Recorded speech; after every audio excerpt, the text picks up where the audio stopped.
Hello. कभी आपको कुल डी सैक फीलिंग हुई है?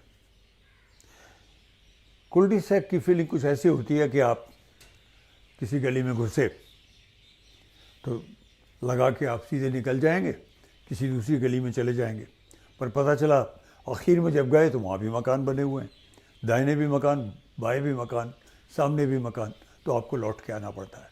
या फिर जैसे कि आप एक यात्रा में, एक जर्नी में सड़क पर जा रहे हैं कि अचानक से एक बहुत बड़ा बोर्ड आ जाता है, आगे रास्ता बंद है। What am I trying to say in journey about this kind of feeling? Well, first of all, let me welcome you to our episode 3 of Journey, the Wayside Nuggets, WSNs.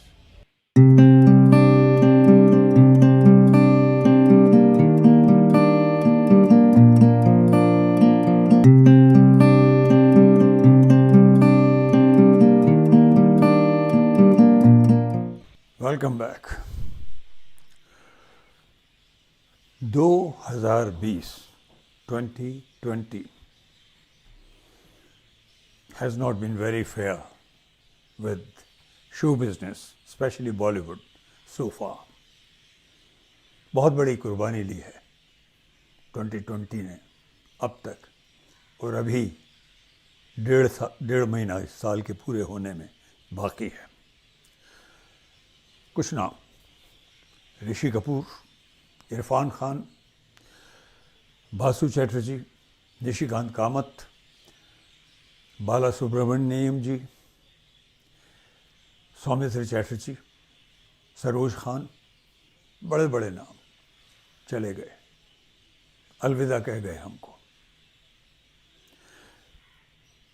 पर इन नामों से जो क्षति पहुंची, क्योंकि ये कोई किसी वजह से, कोई किसी वजह से किसी को कैंसर हुआ था, जूझ रहे थे, लड़ते लड़ते चले गए, पर इन लोगों की लड़ाई में जाने से जो क्षति, जो नुकसान, जो सदमा बॉलीवुड को या शो बिजनेस को पहुंचा, उससे कहीं ज़्यादा बड़ा सदमा हमें कुछ और नामों से हुआ।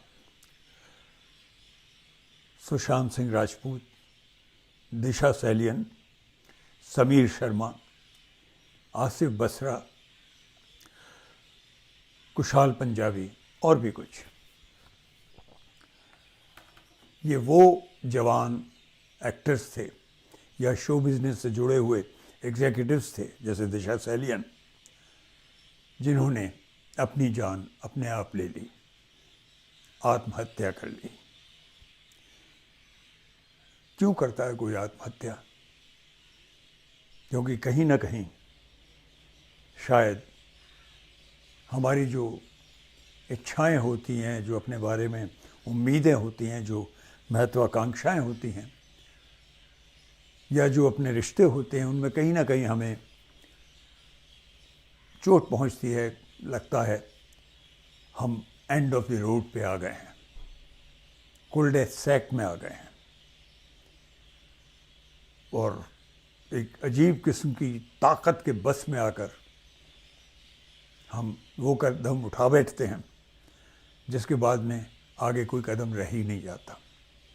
हम खुद अपने आप को समर्पित करते मौत के हाथ में, एक अनिश्चितता के हाथ में। समझ में आती है, डिप्रेशन एक बड़ी गहरी चीज़ है। बहुत लोग हैं जो इससे ग्रस्त रहे हैं, लेकिन स्टोरी एक और भी है, एक दूसरा पक्ष है। बहुत से ऐसे लोग भी हुए हैं जो इससे जूझते हुए भी आगे बढ़े हैं, ऊपर उठे हैं, और यकीन मानिए उन्होंने कहीं बड़ी, कहीं जंगी लड़ाइयाँ लड़ी हैं, बहुत बहुत ताकतवर, बहुत बिल्कुल ख़त्म कर देने वाली, बहुत ही ख़तरनाक लड़ाइयाँ लड़ी हैं।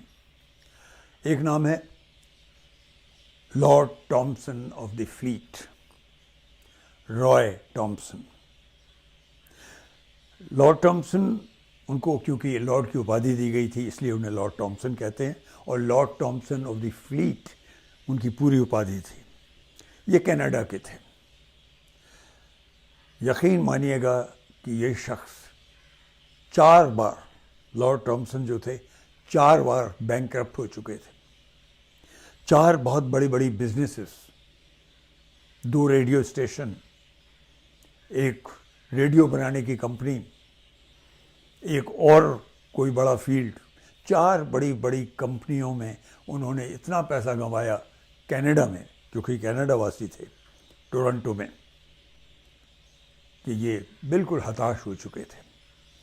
इनकी एक किताब प्रकाशित हुई थी, इनकी जीवनी, उसमें एक आर्टिकल था, उसमें एक चैप्टर था, लाइफ आफ्टर 40।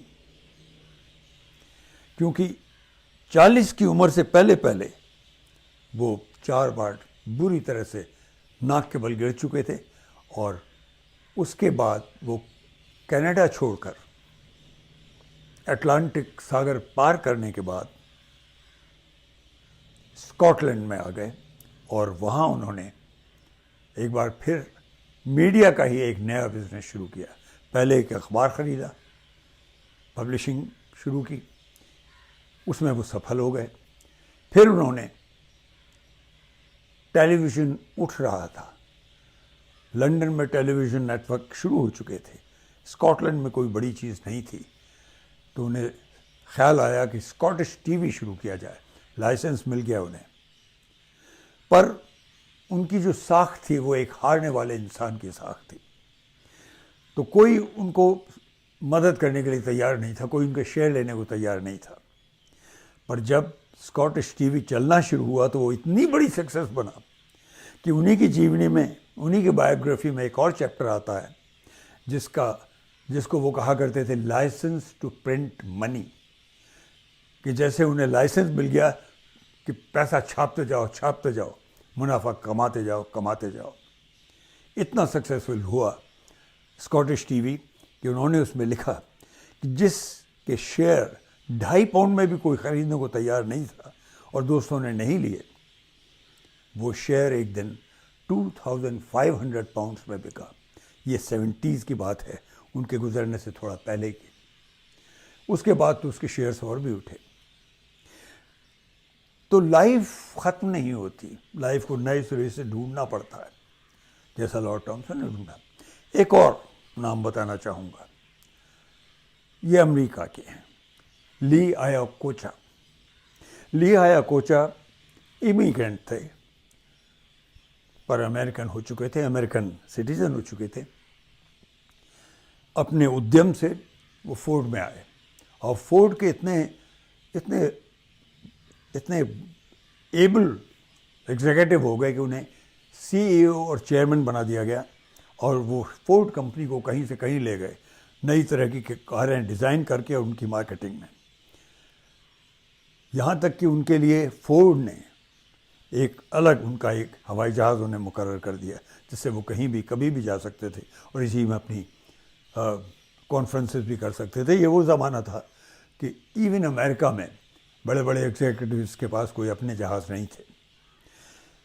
फिर एक ऐसा वक्त आया कि उनका फोर्ड साहब के साथ नाता टूट गया, वादा खिलाफी हो गई, कुछ तकरार हो गई आपस में, और फोर्ड साहब ने उनको इतना बेइज्जत किया कि फोर्ड का जो बहुत बड़ा कैंपस था, उसका जो मेन गेट था, उसके पास एक छोटे से कमरे में उनका दफ्तर बना दिया।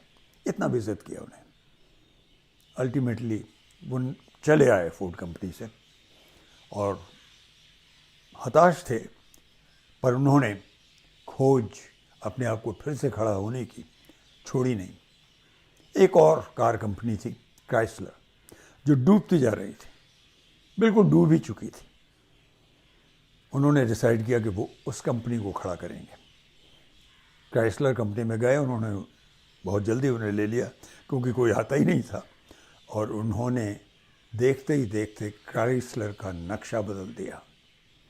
क्राइसलर एक बार फिर बहुत ही सक्सेसफुल कंपनी हो गई, उनके उद्यम से, उनके परिश्रम से। ली आयाकोचा के बारे में एक पुस्तक शाया हुई थी, उनकी भी बायोग्राफी थी, जिसमें कहा गया था the man who almost rain for the president. वो इतने काबिल थे। जब वो क्राइसलर को फिर से खड़ा कर रहे थे तो उसमें सरकारी मदद की ज़रूरत थी, लोन की ज़रूरत थी, जिसके लिए उन्हें बहुत संघर्ष करना पड़ा, बहुत बार बार भागना पड़ा और कई बार लगता था नहीं आएगा। और जब उसके पेपर्स आ भी गए तब भी वो बहुत ज़्यादा खिल नहीं उठे। क्यों? क्योंकि उन्होंने लिखा एक जगह, अपनी बायोग्राफी में एक जगह लिखा उन्होंने, क्यों मैं एकदम बहुत ज़्यादा अपने आप को हवा में नहीं उड़ने लगा, क्योंकि मैंने I had many times seen that I thought that there is a light at the end of the tunnel, but then I realized it was another train coming at me. मुझे लग रहा था सुरंग के एंड में, उसके आखिर में रोशनी नज़र आ रही है तो मैं सुरंग से निकल जाऊंगा, काली सुरंग से, पर पता चला एक another train was coming at me. इतने उनको जो चैलेंजेस झेलने पड़े। इसी संदर्भ में एक और किताब जो आई केम अक्रॉस, बहुत ही अप्रोप्रिएट किताब है। इस किताब का शीर्षक है when you are sinking become a submarine. ये है वो किताब, when you are sinking become a submarine, by Pawan Chaudhary. बहुत ही खूबसूरत लगा मुझे टाइटल। इन्होंने किताब में सब इनकी जो सेलिंग लाइन है वो है winning through wisdom and creativity, कि जब आपको लगे कि आप डूबते जा रहे हैं, डूब रहे हैं, तो एक सबमरीन बन जाओ, पनडुब्बी बन जाओ, गहरे चले जाओ। हिंदी में एक कहावत है, गहरे पानी पैठ। और जब नीचे जाओगे तो शांत हो जाओ, अब अपनी क्रिएटिविटी को खोजो, तलाशो, फिर से खड़े हो, और आप खड़े होंगे फिर। क्योंकि तब जब आपको लगता है सारी दीवारें, सब तरफ दीवार हैं, कोई रास्ता नहीं है, तब एक रास्ता वहीं से निकलेगा और आप फिर खड़े होंगे। Your creativity will find your exit from the doom, from the blackness. हमारी ही हिंदुस्तान की एक और कहावत है कि जब ये छोटी छोटी टहनियाँ होती हैं ना लकड़ी की, उनको एक साथ बांध दो, उन्हें तोड़ने की कोशिश करो तो आप नहीं तोड़ सकते। When you realize that the problems are surmounting at you and there are many problems and you can't solve them, then be creative. Think singly. गट्ठर को खोलो, उसको रस्सी उसके से हटाओ, एक एक अलग करो, अब तोड़ो, एक एक डंडी को तोड़ो, वो टूटेगी, रास्ता मिलेगा। That's what we have to do. Thank you so much.